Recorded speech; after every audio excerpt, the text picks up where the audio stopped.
Buenos días, queridos hermanos. Espero que estén pasando bien. Hoy vamos a tratar un tema realmente importante para todos nosotros y el tema de esta mañana es guardar la unidad del Espíritu.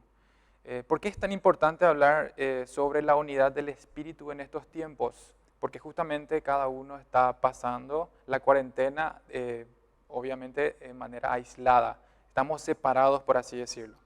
Es importante entender un poco los precedentes de eso y las consecuencias que puede traer justamente cuando la iglesia se separa o descuida esa unidad que ya lo tiene en el Espíritu.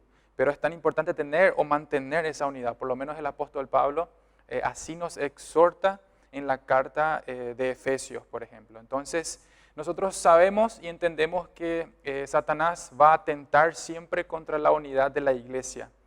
Y muchas veces en la historia hemos visto cómo el diablo ha metido prácticamente su mano y las personas dentro de la congregación han entrado en estos conflictos. Por eso es que Pablo empieza a escribir muchas de sus cartas tratando estos temas sobre la unidad y los conflictos internos. Pero esa división no solamente suele ser en base a grupos, sino que también es una división espiritual, o sea, tiene una consecuencia en su forma espiritual y por eso es tan importante que nosotros hablemos esta mañana sobre ese tema. El texto que nos va a orientar está en Efesios capítulo 4, versículos 1 al 3. Y el apóstol Pablo, escribiendo a los cristianos en Éfeso, les dice así: yo pues, prisionero del Señor, os ruego que viváis de una manera digna de la vocación con que habéis sido llamados, con toda humildad y mansedumbre, con paciencia, soportándonos unos a otros en amor, esforzándoos por preservar la unidad del Espíritu en el vínculo de la paz. Eso es un poco lo que el apóstol Pablo escribió, o parte de los escritos, a los cristianos que estaban en Éfeso. ¿Cuál es el primer punto que vamos a desarrollar? Debemos entender de que cada creyente es llamado a vivir una vida digna, conforme a ese llamamiento santo. Estamos desafiados a ser buenos cristianos, por así decirlo de alguna forma. En la carta a los Filipenses, por ejemplo, el apóstol Pablo desafía a los cristianos a tener este tipo de vida. ¿Cuál tipo de vida? Una vida digna, digna de la vocación con que cada uno fue llamado. Entonces, Filipenses 1:27 dice: solamente comportaos de manera digna del Evangelio de Cristo, de modo que ya sea que vaya a veros o que permanezca ausente, pueda oír de vosotros que estáis firmes en un mismo espíritu, luchando unánimes. No dice luchando unos contra otros, sino que dice luchando unánimes por la fe del Evangelio. Mi pregunta es: ¿qué implica vivir una vida digna? ¿Qué es lo que el apóstol Pablo está diciendo en esa carta a los filipenses? Implica comportarse prácticamente como verdaderos cristianos. Pero, ¿qué es un verdadero cristiano? Muchos de nosotros se va a preguntar. En primer lugar, podríamos decir que un verdadero cristiano es aquel que conoce su llamado y lo ejerce. Este es el verdadero cristiano, aquel que conoce su llamado y lo ejerce. Mateo capítulo 28, versículo 19 al 20, Jesús habla justamente a sus discípulos y les dice: id pues y haced discípulos de todas las naciones, bautizándolos en el nombre del Padre, del Hijo y del Espíritu Santo, enseñándoles a guardar todo lo que os he mandado, y he aquí yo estoy con vosotros todos los días hasta el fin del mundo. Aquí no hay nada para poder descifrar, aquí no hay un código oculto, por así decirlo, para poder entender o que desafíe nuestro entendimiento. El llamado es simple: vayan y hagan discípulos, comuniquen a las personas todo lo que yo os he mandado, prácticamente es lo que dice Jesús. Es sencilla la tarea, o sea, está ahí a mano, y no solamente vamos a estar desafiados a ir y a comunicar justamente este evangelio, sino que el mismísimo Maestro, quien nos envía, nos va a acompañar hasta el fin de los tiempos. Esa es la promesa de Jesús en Mateo 28. En segundo lugar, comprendemos que un verdadero creyente es aquel que comprende el llamado y el compromiso de vivir en santidad. Nosotros vamos a encontrar en 1 de Pedro, capítulo 1, versículo 15, dice así: sino que así como aquel que os llamó es santo, así también sed vosotros santos en toda vuestra manera de vivir. Fíjense lo importante aquí. Aquí dice que debemos ser santos en toda nuestra manera de vivir, en cada área de nuestras vidas. No es solamente en una parte de ella, no es solamente en la parte espiritual o en la parte económica o en la parte familiar o en la parte religiosa, por así decirlo, o ministerial, sino que somos llamados a vivir una vida santa en cada área de nuestras vidas. Así que el verdadero creyente comprende el compromiso de ese llamado y el desafío justamente a vivir en santidad. En tercer lugar, podríamos decir que un verdadero creyente es aquel que sabe amar a su hermano. Nosotros sabemos que entre hermanos puede haber malos entendidos, puede haber riñas, puede haber pleitos, pero el amor es lo que debe prácticamente sobresalir en esa relación. No debe haber celos, no debe haber odios. Sí va a haber estos roces, pero el amor debe prevalecer siempre. El amor debe imponerse a todo eso. Entonces podríamos decir aquí de que aquella persona que se caracteriza por ser un buen creyente, un buen cristiano, un buen discípulo, está desafiado a vestirse de amor, a amar prácticamente a su hermano. Eso lo vamos a encontrar en la carta a Colosenses, capítulo 3, versículo 14. Y sobre todas estas cosas, vestíos de amor, que es el vínculo de la unidad.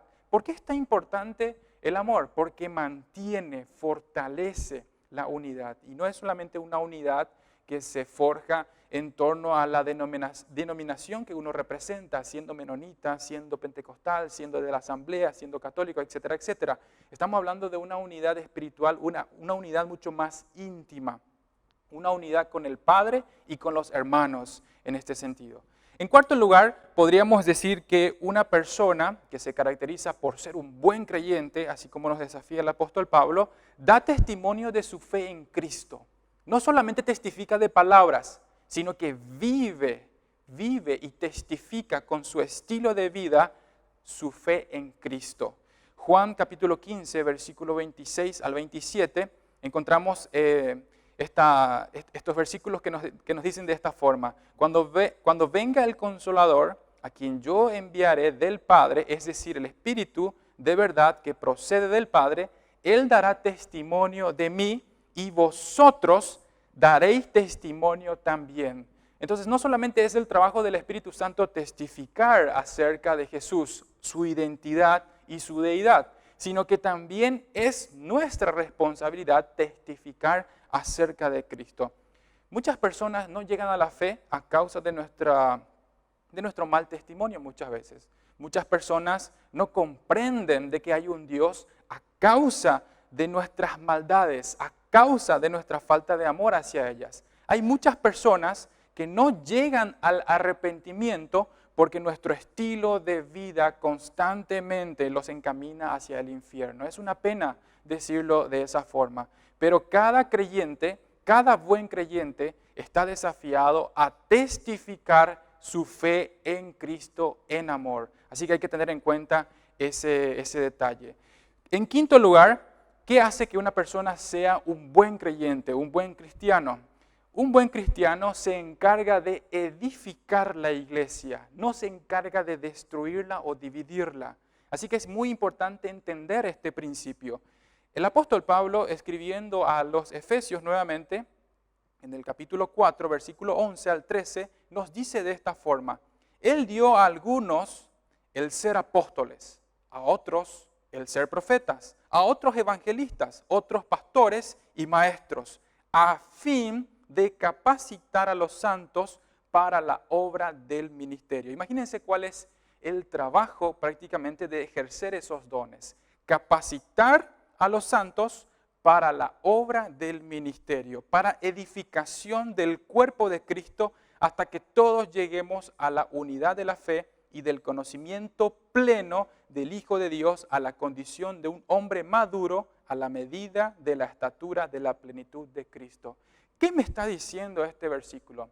Me está diciendo que yo solo, de forma aislada, no puedo llegar a ese pleno conocimiento del Hijo de Dios. Yo necesito de mi hermano, yo necesito de la iglesia, yo necesito formar parte de ella y ser parte de ese proceso de edificación, ya que en el día de mañana, cuando se manifieste Cristo, podremos conocer totalmente a Él en su plenitud, podremos conocerle a Él. Eso es un poco lo que nos desafía esta parte de la carta del apóstol Pablo. Aquí dice que cada uno llegará a la medida de la estatura de la plenitud de Cristo. Pero esto no se puede hacer de forma aislada. Se hace en base a la unidad.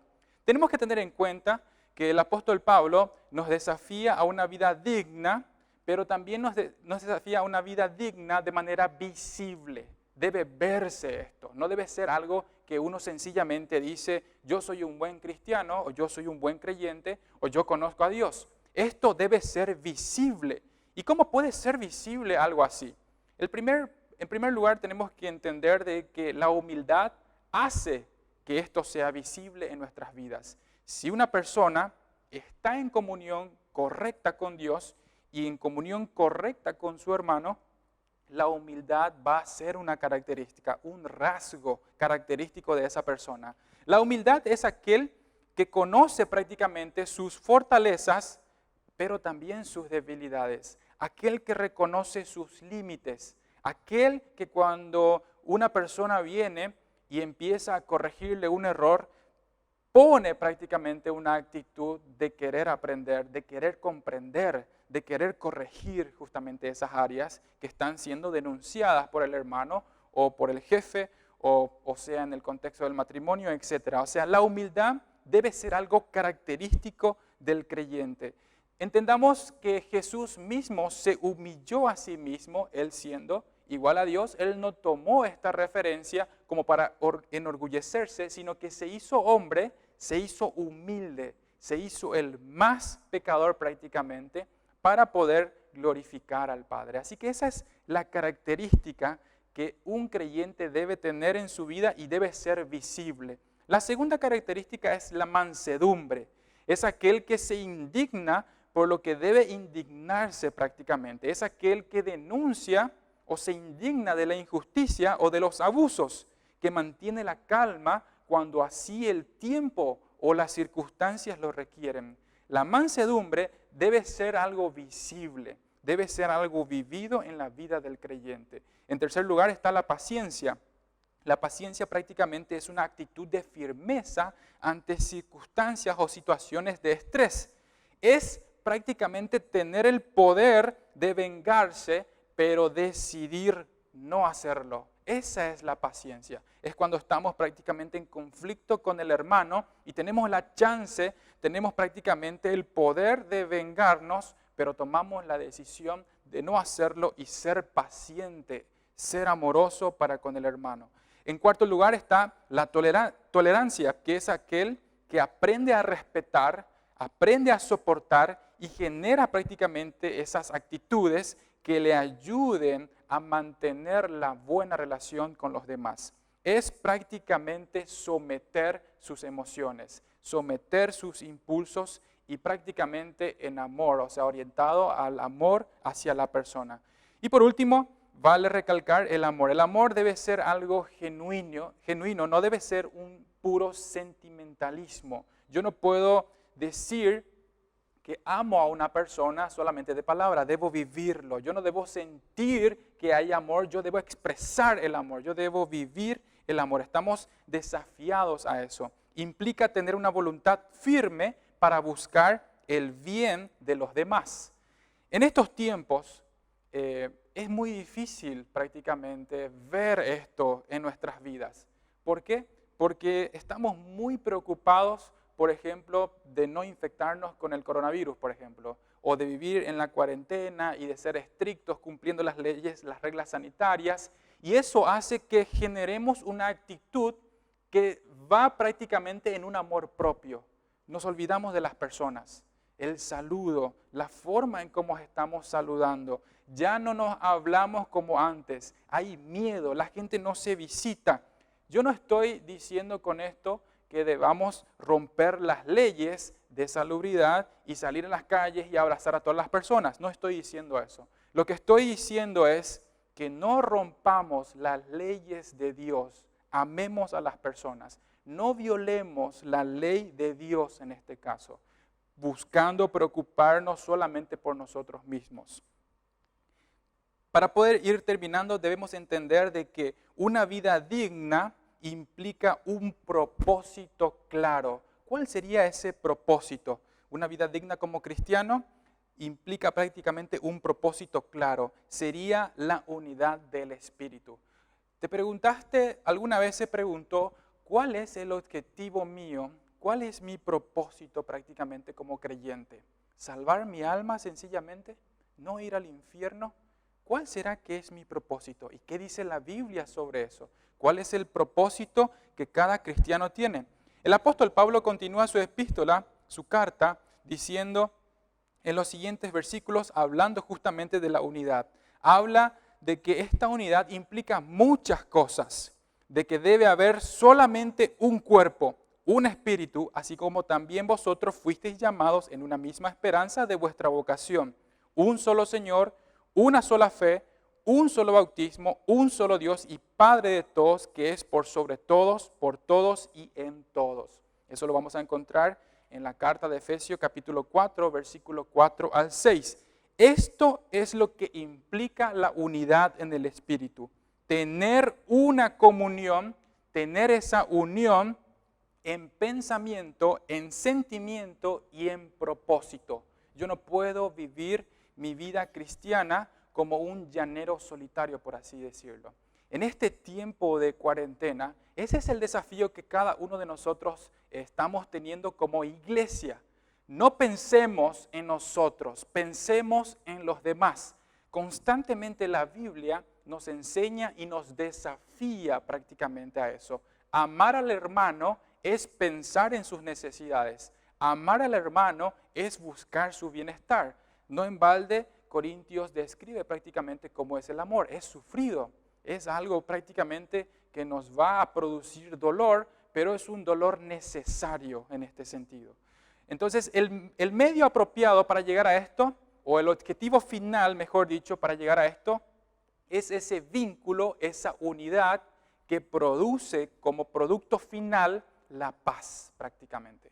¿Por qué hay tantas guerras? Porque no hay unidad, porque no hay un mismo pensamiento, porque no hay un mismo sentimiento, porque no hay un mismo propósito, porque no estamos reconociendo a Dios como nuestro Dios. Estamos enalteciendo al hombre por sobre Dios o encima de Él constantemente desde el inicio de los tiempos. Así que esto es un poco lo que estamos desafiados prácticamente a hacer cada uno. En Filipenses capítulo 2, versículo 1 al 11, el apóstol Pablo nos dice de esta forma: por tanto, si hay algún estímulo en Cristo, si hay algún consuelo de amor, si hay alguna comunión del Espíritu, si algún afecto y compasión, haced completo mi gozo, siendo del mismo sentir, conservando el mismo amor, unidos en espíritu, dedicados a un mismo propósito. Y aquí viene la pregunta: como iglesia, ¿estamos cumpliendo prácticamente lo que estos versículos nos están desafiando o nos están aconsejando? El versículo 3 sigue diciendo: nada hagáis por egoísmo o por vanagloria. Nada hagáis por egoísmo o por vanagloria. ¿Será que estamos viviendo la cuarentena prácticamente en base a la actitud del egoísmo? O sea, yo me protejo para amar a mi prójimo, pero me aíslo totalmente, ni siquiera me importa cómo está pasando mi vecino, etcétera, etcétera. Sigue el pasaje diciendo: sino que con actitud humilde cada uno de vosotros considere al otro como más importante que a sí mismo, no buscando cada uno sus propios intereses, sino más bien los intereses de los demás. Qué difícil y qué dura es la palabra, ¿sí? Es muy importante que en este tiempo de cuarentena no generemos esa actitud de egoísmo. ¿Qué pasará cuando termine la cuarentena? ¿Será que se va a enraizar en nuestros corazones ese egoísmo? ¿cómo será la unidad en la iglesia? ¿O esta cuarentena prácticamente lo que ha hecho es reflejar prácticamente lo que ya estaba en nuestro interior? Son preguntas importantes para cada creyente. El versículo 5 sigue diciendo: haya pues en vosotros esta actitud que hubo también en Cristo Jesús, el cual, aunque existía en forma de Dios, no consideró el ser igual a Dios como algo a que aferrarse, sino que se despojó a sí mismo, tomando forma de siervo, haciéndose semejante a los hombres, y hallándose en forma de hombre, se humilló a sí mismo, haciéndose obediente hasta la muerte y muerte de cruz. ¿A dónde le llevó a Jesús la humildad? Sería la pregunta para este pasaje. Si nos detenemos hasta ese versículo, encontramos de que su humildad provocó su muerte. Su humildad provocó su humillación en la cruz. Pero gracias a Dios, ese no fue el producto final. Ese no fue prácticamente el final, sino que hay algo mucho más grande, mucho más importante. Y lo encontramos en el versículo 9. Por lo cual Dios también lo exaltó hasta lo sumo y le confirió el nombre que es sobre todo nombre, para que al nombre de Jesús se doble toda rodilla de los que están en el cielo y en la tierra y debajo de la tierra, y toda lengua confiese que Jesucristo es el Señor, para gloria de Dios Padre. Entonces, ¿cuál es el propósito prácticamente de un buen creyente, de un buen cristiano, de un seguidor de Cristo? Mantener, guardar esa unidad, glorificar a Dios con nuestras vidas, ser santos porque Dios es santo. Ese es prácticamente el mensaje de esta mañana y el desafío que nos presentan esos versículos. Hay que pensar muy, pero muy detenidamente cómo estamos viviendo esta cuarentena, este aislamiento.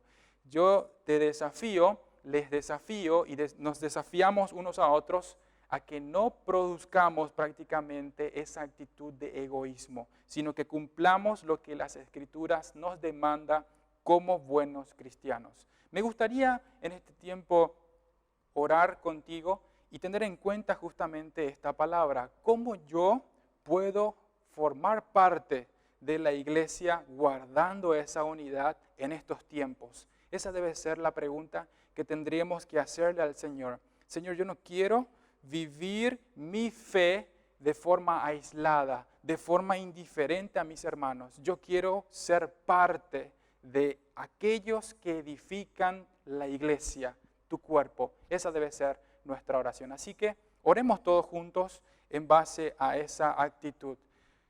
Padre Celestial, muchas gracias por el desafío que tú nos das a través de la palabra, Señor. Muchas gracias por el desafío que tú pones ante nosotros a través de la vida de Jesús, a través de su humildad, a través de su entrega que Él ha hecho en la cruz por cada uno de nosotros. Padre, nosotros entendemos de que esa entrega tuvo un propósito, devolver esa unidad, devolver esa comunión que teníamos anteriormente contigo. Y ahora, hoy en día, Padre, esa unión está restaurada por el sacrificio que tu Hijo hizo en la cruz. Y nosotros agradecemos muchísimo eso, Padre. Y en esta mañana, Padre, queremos formar parte de aquellos que edifican tu iglesia, de aquellos que construyen el cuerpo de Cristo, de aquellos que llevan el amor extendiendo tu gloria en cada rincón de la tierra. Así que, Padre, te preguntamos con humildad, examínanos, Señor, y haznos entender cómo estamos. Estamos curiosos de cómo estamos viviendo nuestra fe, cómo estamos viviendo nuestra vida cristiana. Toca nuestros corazones, inquiétanos, Padre, examina qué está hoy en mi mente, hoy en mi corazón, cuáles son las actitudes que tú quieres que yo abandone. Así que, Padre, lo entrego en tus manos y sé que tú me vas a mostrar, sé que tú nos vas a mostrar y nos vas a revelar cuál es tu voluntad para cada uno de nosotros. Muchas gracias, Señor, por tu amor y tu misericordia hacia nosotros. En el nombre de Jesús, amén.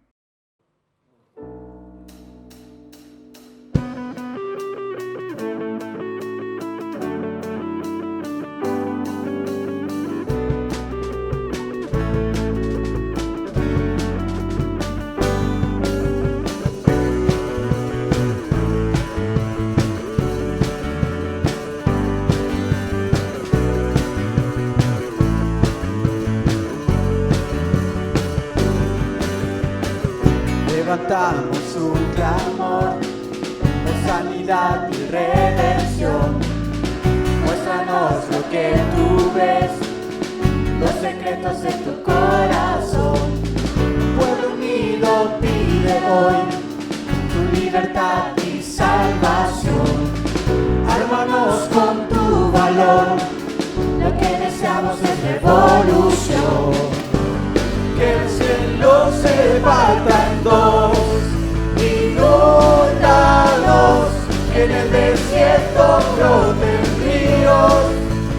Vida sopla hoy, hosana al Rey de salvación, hosana al Dios altísimo, hosana, Jesucristo, Jesucristo es Rey.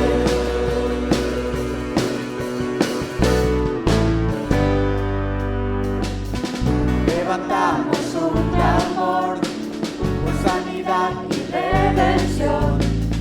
Muéstranos lo que tú ves, los secretos de tu corazón. Pueblo unido pide hoy tu libertad y salvación. Ármanos con tu valor, lo que deseamos es revolución.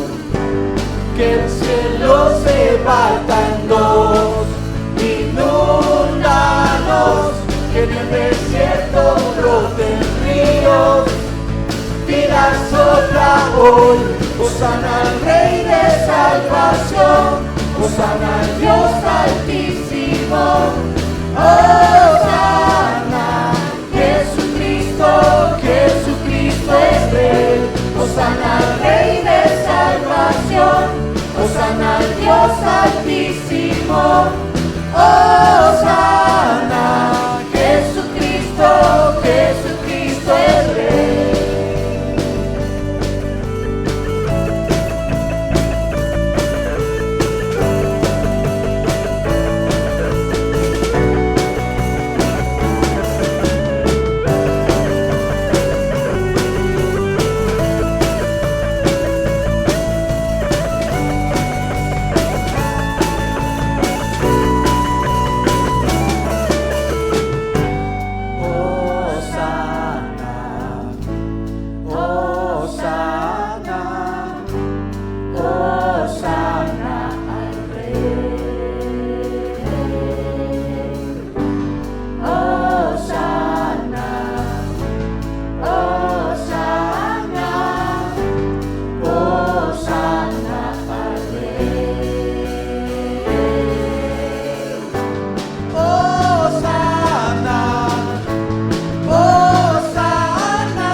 Hosana al Rey de salvación, hosana